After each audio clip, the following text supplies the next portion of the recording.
हम स्टडी कर रहे हैं कि नेशन का इक्विलिब्रियम कैसे डिटरमिन होता है। नेशन का इक्विलिब्रियम कह रहा है, मार्केट का इक्विलिब्रियम कैसे डिटरमिन होता था, कह रहा है when market demand is equal to market supply. तो कह रहा है फिर नेशन का when aggregate demand is equal to aggregate supply. अभी हमने बेसिक इंट्रोडक्शन करा है एग्रीगेट डिमांड का कि aggregate demand is equal to C plus I, दोनों की शेप कैसे होती है, सी की, आई की, एडी की, जनरल इंट्रोडक्शन दिया है उन्होंने। अभी आइटम वाइज स्टडी करेंगे। तो एक हो गया AD aggregate demand which is equal to consumption plus investment. एक होता है aggregate supply. Aggregate supply, aggregate supply और कुछ नहीं, आपकी इनकम ही है। कह रहे क्या मतलब बेटा, वो डिफाइन नेशनल इनकम, वो डिफाइन नेशनल इनकम पृथ्वी। हेलो पृथ्वी, चलो general idea, what is GDP? Sir, it is the value of all final goods and services produced in an economy. Value of final goods and services produced in an economy. National income is also value of final goods and services produced by the residents of a country in 1 year. So we are talking about the value of final goods and services in both the cases. One is in the domestic territory, one is by the residents. Point is, it is the value of output. Yes, sir. Yes, sir. Final goods and services. तो supply की total output बना कितना, determination of equilibrium level of income, output और employment, करे सब एक बात है। तो national income is equal to national output. Yes sir. तो एग्रीगेट सप्लाई और कुछ नहीं, नेशन की इनकम ही होती है। Disposable income of the nation represented by Y. Aggregate supply, it refers to the money value of final goods and services that all the producers are willing to supply in an economy in a given period of time. तो aggregate supply value of final goods, तो फर्क क्या है, क्या ये actual है या willingness है? Willingness. Be careful, this is the willingness. So aggregate supply is nothing else but the national income कि उस लेवल पे जितना भी aggregate supply है, aggregate supply value of final goods and services 50,000 crore, तो मतलब उस टाइम पे इनकम 50,000 करोड़ है। तो AS is expressed in physical terms. It refers to the total output of goods and services in an economy that all the producers are willing to supply.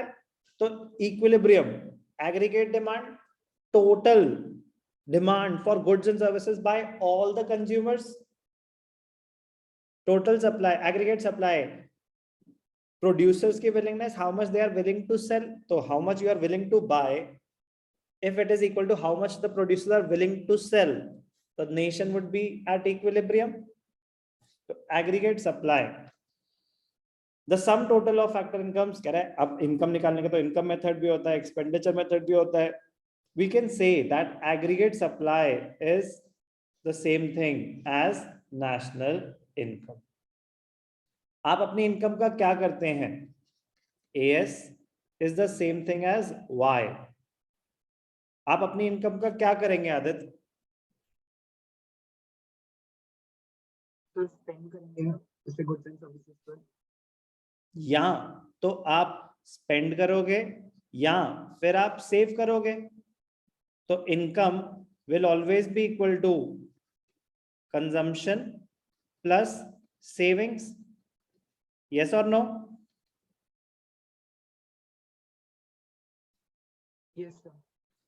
AD is equal to C plus I. AS is the same thing as Y, which is equal to C plus S. At equilibrium, AD is equal to AS. So can we say that at equilibrium I would be equal to S or S would be equal to I?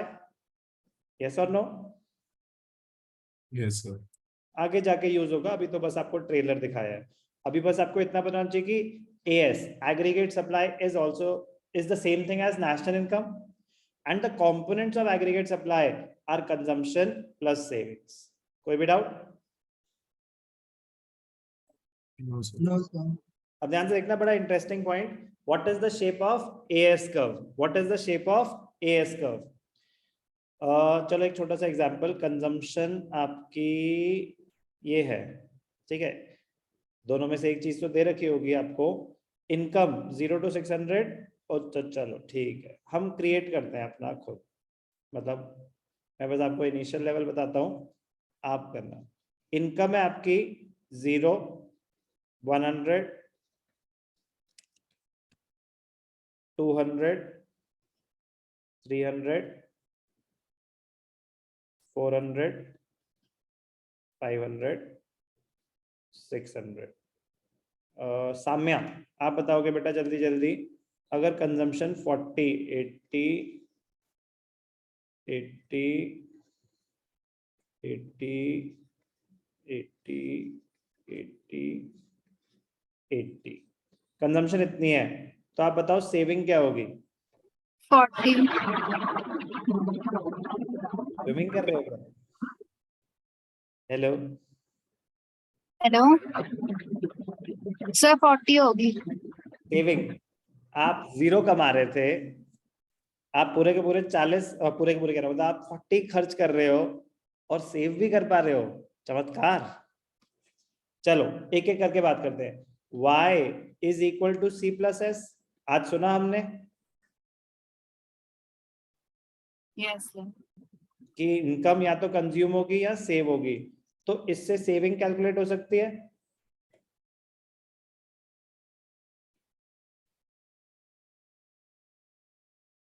Yes और no? Yes sir. Yes, sir. Okay. तो अब विशेष आप आ गए बेटा हमारे साथ. Yes, sir. तो if S is equal to Y minus C, जब इनकम 0 है, कंजम्पशन 40 है, तो सेविंग कितनी होगी? 0. -40. 0 minus 40 is minus 40. Yes, Yes, sir. or no? Yes sir. तो इसको बोलते हैं dish savings. Now 100 minus 120 is -20. -20. 0. अब पॉजिटिव सेविंग्स शुरू हुई. यस और no? Yes, sir. Yes sir.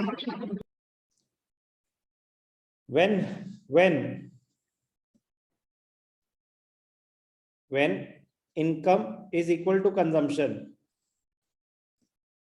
savings would be Saving 0. 0.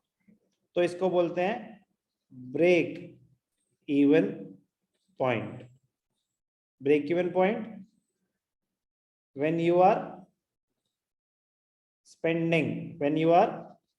spending your entire income. When you are spending your entire income. Clear? Yes, sir. When you are spending your entire income, उसको बोलते हैं break even point. चलो, अगर income given हो, consumption given हो, savings कैसे निकलेगा समझ आ गया? Yes, sir. Yes, sir. अब मैं आपसे पूछूं कि चलो अच्छा बताओ बेटा AS क्या होता है. तो पृथ्वी, AS का फॉर्मूला क्या है? Consumption plus saving. AS is equal to C plus S. तो 40 plus minus 40, पृथ्वी 0. 120 plus minus 120 minus 20, 100. बोलते जाओ. 200. 300. 400. 500. 600. तो ये प्रूव हो गया कि at every level income will be equal to aggregate supply. Yes, sir. चाहे कुछ भी वैल्यू होती. यस और no? Yes, Yes, sir. sir. अगर आपकी इनकम 10,000 करोड़ है, नेशन की मान लेते हैं 10 लाख करोड़ है, what ever the amount, but अगर कंजम्पशन 8,000 करोड़ है, अगर 10,000 करोड़ इनकम है और कंजम्पशन 8,000 करोड़ है, तो सेविंग कितनी होगी? 2,000 crore.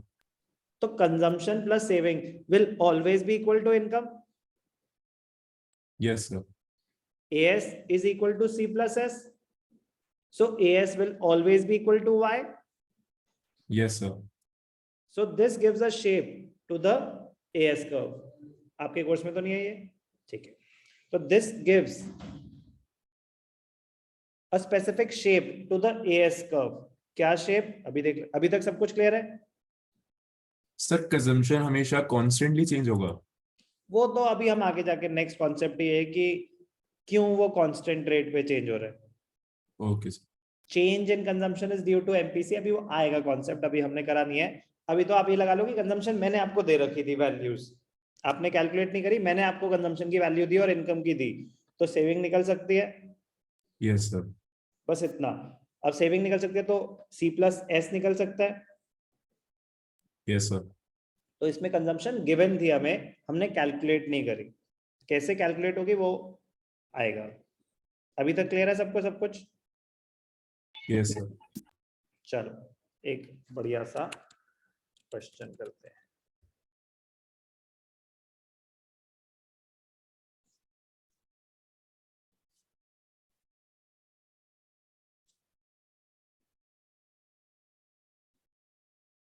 Screen visible? Yes. Okay. Yes, sir. ध्यान से देखिए.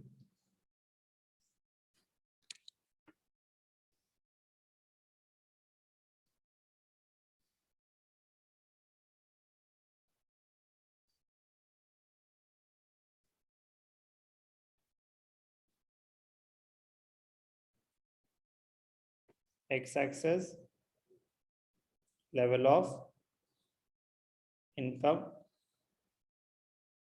output, employment.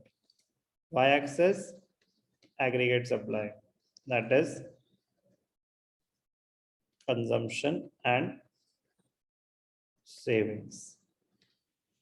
So the question is, what is the shape of aggregate supply curve?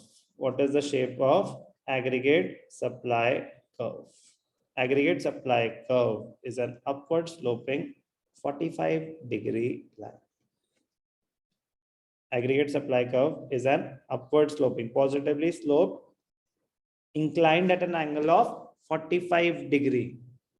तो क्वेश्चन आता है, what is the significance? What is the significance of the 45-degree line? What is the significance of 45-degree line, or what does it signify? It signifies that every point on this curve, point A ले लो, point B ले लो, point C ले लो, every point on this curve is equidistant from the x-axis or the y-axis. Correct क्या? ध्यान से देखना. Point A पे income कितनी है? x-axis रिप्रेजेंट कर रही है ना इनकम. ये है इनकम, इतनी है. हेलो. Yes, sir. और कंजम्पशन प्लस सेविंग कितना होगा? इतना. Yes, sir. ये दोनों पॉइंट इक्विडिस्टेंट है कि नहीं है? मतलब is a equidistant from both y axis and x axis? Yes, sir. कोई और लेवल ले लेते हैं.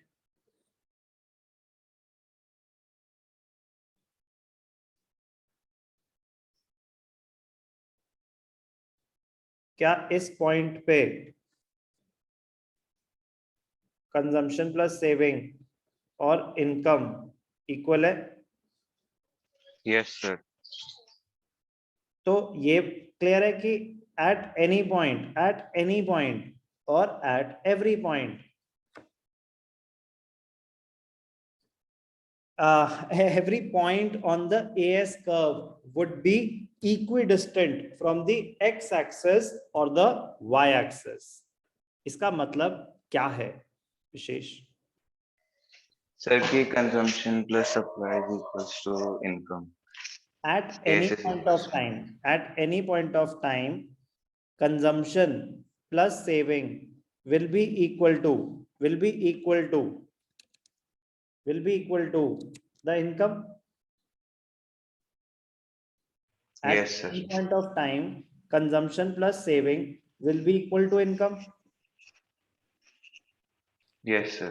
Therefore, every point on the AS curve would be equidistant, from both the x-axis and the significance of 45-degree line. तो अगर मैं आपसे one liner पूछूं, पृथ्वी, what is the significance of the 45-degree line of the AS curve? So that at every point of the aggregate supply curve, the consumption plus savings will be equal to the income. That is, every point on this curve would be equidistant from the x-axis and the y-axis. Complete answer. Clear? Yes, sir. तो ये था बेटा concept of aggregate supply.